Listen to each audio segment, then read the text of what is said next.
Hello everyone, welcome back to my tutorial. In this video, we will go deep into tags. I have already mentioned that tags are a very important part of HTML in my earlier videos, since the entire HTML document is made of tags. Let's start with heading tag. We have 6 heading tags. Let's change the title to heading. Within body, I will give 6 heading tags starting from H1.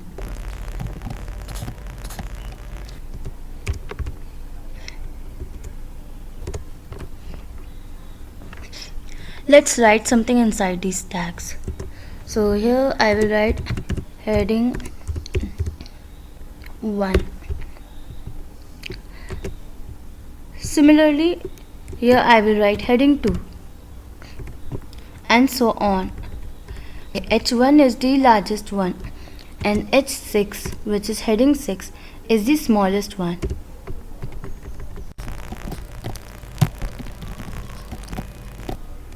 Let's save it. So this is the browser and now you can see all the 6 headings starting from heading 1 to heading 6. So heading 1 is H1, which is the largest one. The size, you can see how big it is, and H2 is smaller than H1 but bigger than H3 and so on. Let's learn some more things about headings.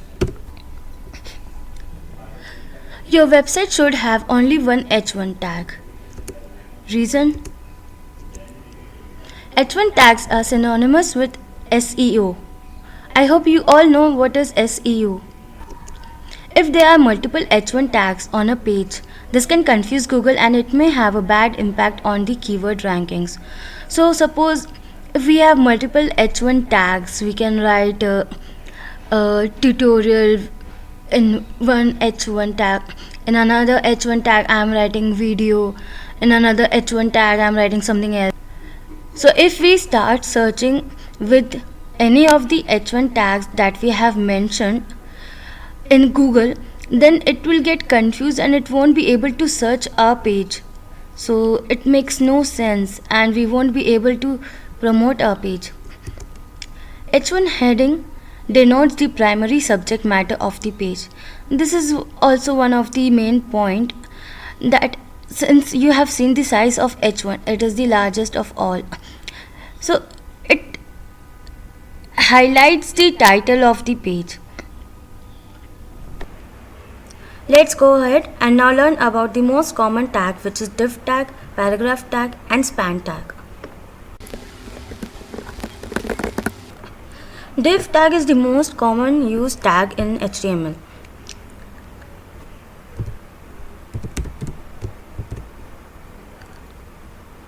Let's write something here. Let's say hello world.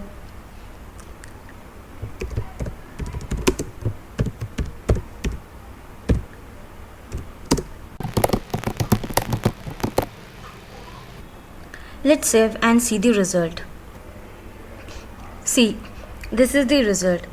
Now I'll show you the paragraph tag and the difference between div and paragraph tag. Let's save and see the result. See, if we write something without the help of div or paragraph tag but inside the body tag, how will it look like? I want to separate the lines now. Hello world. After that I want the entire world is under lockdown to be in another line. So let's see, let's try. Do you think it will work? Let's see. No, it's not working. It is not in the other line, it's in same line. So how will it work? We have to use paragraph tag or either div tag. So let's use paragraph tag to separate the lines.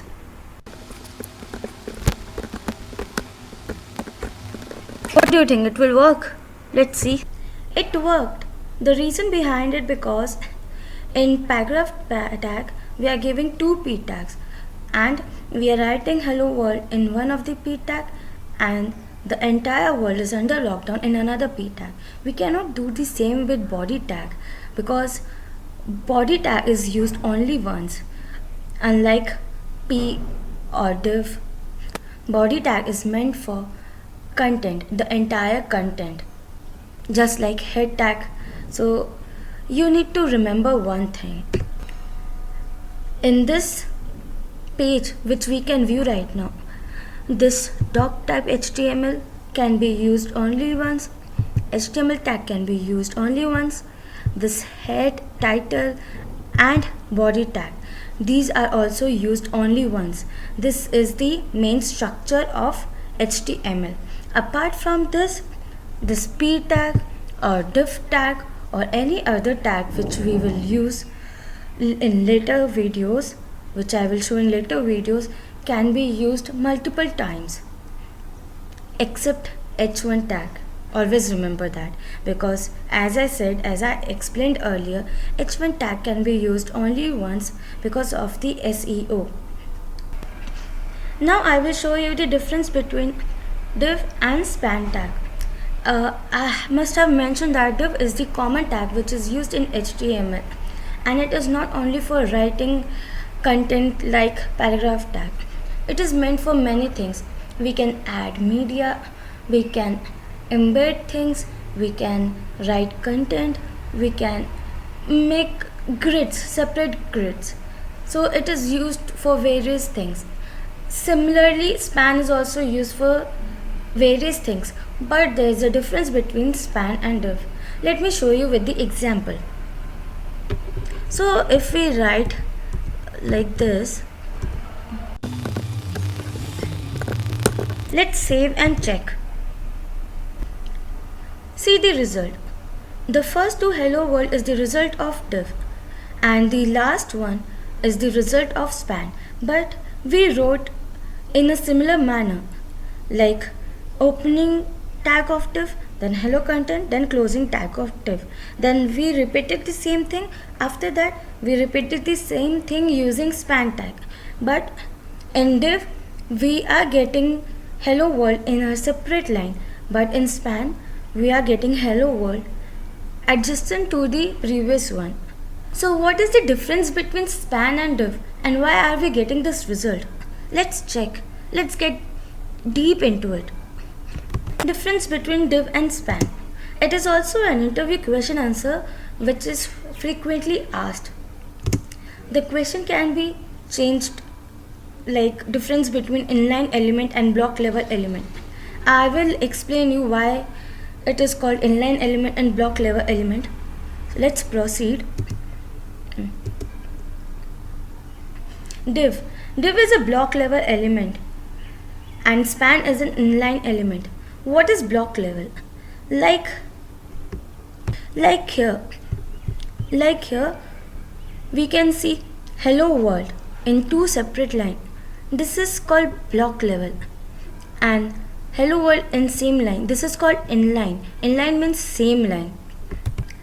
Div starts from a new line if given a new div tag. You saw the example. Span continues from the same place where it had ended previously. The blocks that take the full available width. So in div we saw that it started from a new line. The another div started from a new line. The reason behind it, one div takes entire width of the screen, and that is why the other tags, with whatever tags are mentioned after div, it will start from a separate line. In span, it does not have its own size like div, but it will only take the width that is required to fit into the container. As we saw, hello world, the two words, whatever space it was taking, it took only that much space. After that, when we repeated the same content, we can see it is neither taking extra space nor it is reducing space. So it is fit. It is exactly adjusting itself. For entire list of HTML tags, you can refer this site w3schools.com. You can get the entire list along with the description. For example, you can see This syntax defines a comment which I had explained you earlier. Doc type defines the document type, and etc. etc. And in the upcoming videos, I will explain how to use more tags. Thank you so much. Please don't forget to like and subscribe my channel and do comment. And if you have any query, then you can ask via commenting.